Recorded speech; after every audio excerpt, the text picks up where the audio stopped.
Some of you don't know that I'm actually a fish guy. Well, I was for many years a fish guy. So I've been not an actual professional fish collector, but that I do have and have always had a fish tank in my house. So here's my fish tank.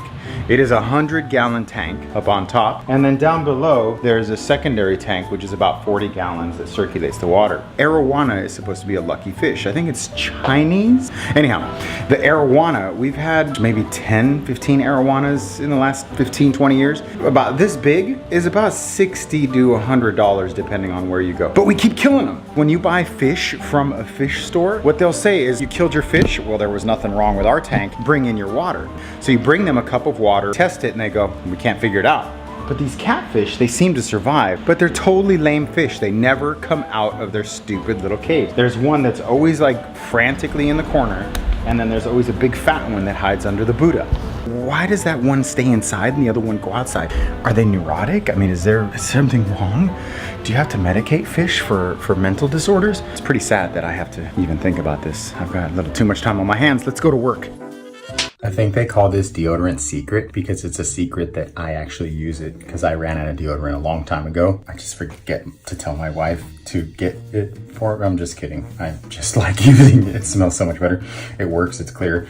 Secret, not only for women, but for men who hide it from their women that they're using their deodorant. Okay, I actually thought for a second I'd return these glasses. Do these look good on me? Should I keep them as glasses? Sneakers and dress suit. Yes or no? So you might not agree, but you can't deny. Just not sure it's my thing. And there is no more shoe that defines me than the Chuck Taylors. Chuck Taylor All-Stars. I think it looks good. I don't mind it.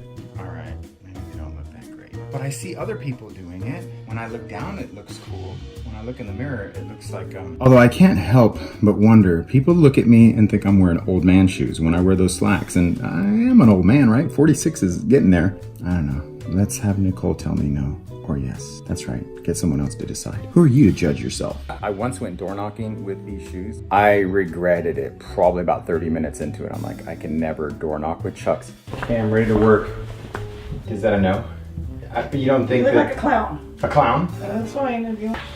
Okay, well, I'm not gonna lie to you and tell you I have a buyer. Usually the way I find my buyers is from listing the property, but let me just get right to the point then. What's the commission that you're offering or have been willing to pay or expected to pay? The first thing you wanna do as a real estate agent is call what's known as the expired. Homeowners attempt to sell their property with a real estate agent, sign a contract for a specific period of time. Most of the time it's anywhere from 6 months to a year, which is crazy. A year?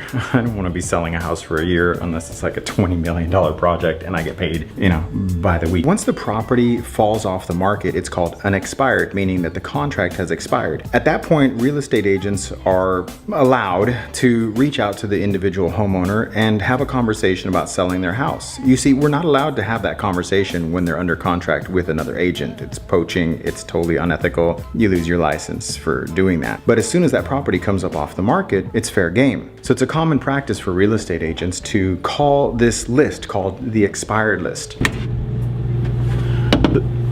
The problem with soliciting these people is that most agents consider these individuals the low-hanging fruit, and that means that every agent with the guts to pick up the phone and call these people calls them, and these individuals start getting these calls from agents trying to relist the property. I think it was Henry Ford that said, you are what you think about most, or something to that effect. But negative thinking, it has a tremendous effect on your outlook on life, and it really is almost like you've got to constantly monitor your thoughts. You are what you think about most, and as a man thinks, so he is. How do you avoid bad thoughts? I think a lot of negative thoughts and actions and behavior stem from a lack of exercise and improper diet. I do believe that. Look at you staying behind the gate, being a good girl, my little Sinks. Oh, I love you. I miss you so much. Now, I'm not normally a car buff, but when I see a very interesting, amazing car, I really want to go check it out.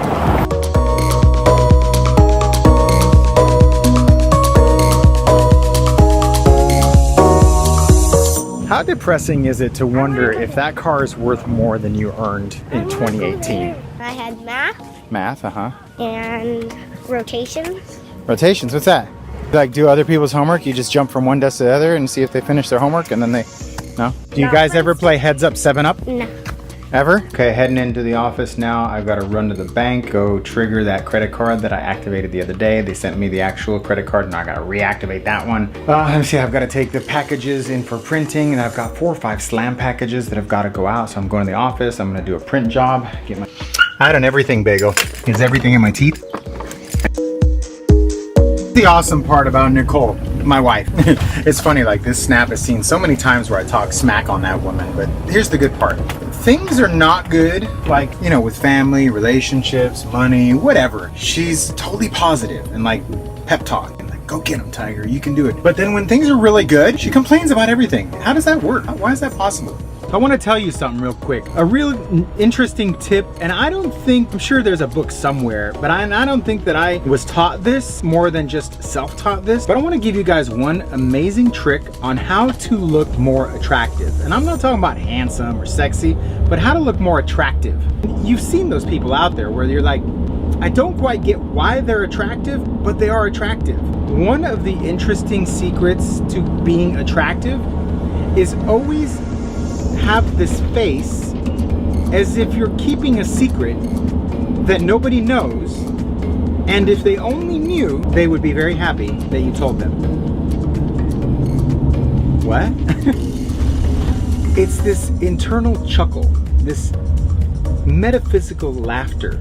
I'm here at the office right now, and we're gonna go check out what they did with this whole new rebranding. And I guess I am curious about one thing when it comes to asking questions about vlogs. These creators, do they just hit record and just let it record? Or are they hitting the record button, pressing stop, hitting the record button, pressing stop? Or if they know there's gonna be like a 10-minute sequence where a lot of things might happen, they just hit record and then they edit it out. It seems like it would be easier to do that and seek out the points of interest rather than like editing 3 to 10 second snippets by the hundreds. Am I wrong there? Let's try. Alright, so that's the new office digs. I keep my files on this little USB. How cool is that thing?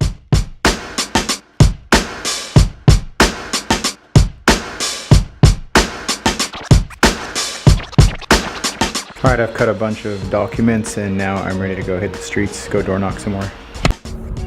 Got a pocket full of propaganda. I got maybe 1 hour, 4:45. Finally! Oh my god, how many doors have I knocked? Like 400 before I got a legitimate lead? I'm just like going out there saying, it's March this Friday, we need to sell. One thing I'm always checking is sunset, sunrise and sunset. I try to live my life by those, and the sun is setting on my door knocking venture. Could I go one more street? Maybe, but it would be dark halfway through. I'm not the kind of guy who quits before going the last door. I'm gonna come in here tomorrow and I'm gonna take on this whole territory as fast as I possibly can, for as long as I can. I think I'm gonna have good results from here. At the end of the day, the good, the bad, and the ugly. The good, I feel good today. I still feel good. I mean, how many times can you get rejected and still feel good about it? That's amazing. The bad, still no listings today. I did generate 2 leads, 1 real good one. That's a start, right? I had a pretty successful live stream about a couple hours ago as I was driving home regarding the digital mail program that I'm gonna be launching. Yeah, tomorrow is the last day in February. And yeah, I feel all right, surprisingly enough. You know, although I'm not doing as good as I should, up here, I'm feeling all right. I don't know, we'll see how March comes. Yesterday was the death anniversary. Can you say anniversary, but death anniversary, or anniversary of a death of my mother when she died 7 years ago. And so you gotta remember, shoo, you could be dead. So there's a bright side. Look at the bright side, could be dead. Tomorrow, I am definitely heading into that neighborhood. I really have a strong feeling that that neighborhood's gonna give me some blessings. So tomorrow morning, 9 a.m., I'm gonna hit it really hard and probably about 200 or 300 doors. Oh, and the ugly, kind of like this. Yeah, what is that? I think it's either a bug bite or a pimple. That's ugly. Have a good night.